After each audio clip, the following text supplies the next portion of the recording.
Hello, આજે આપણે વાત કરવી છે કે દર મહિને એક ફિક્સ સેલરી તો આવે છે, પણ એના ઉપર આપણે શું કરી રહ્યા છીએ? દર મહિને સેલરી ફિક્સ આવે છે, પણ મહિનો પૂરો થાય એ પહેલાં જ ગાયબ થઈ જાય છે.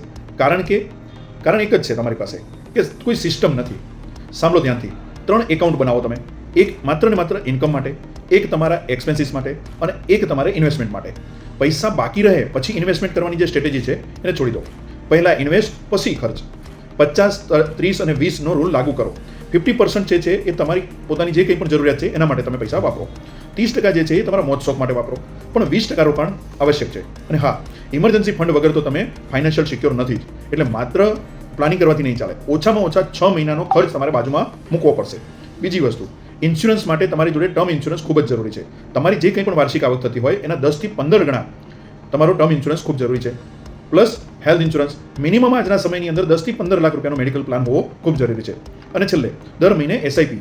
કોઈ બહાનું નહીં, મોટિવેશન નહીં, ઓટોમેશન કામ કરે છે. જો તમે આ નથી કરતા તો તમે કમાઈ રહ્યા નથી, તમે ફક્ત ને ફક્ત પસાર કરી રહ્યા છો ટાઈમ તમારો.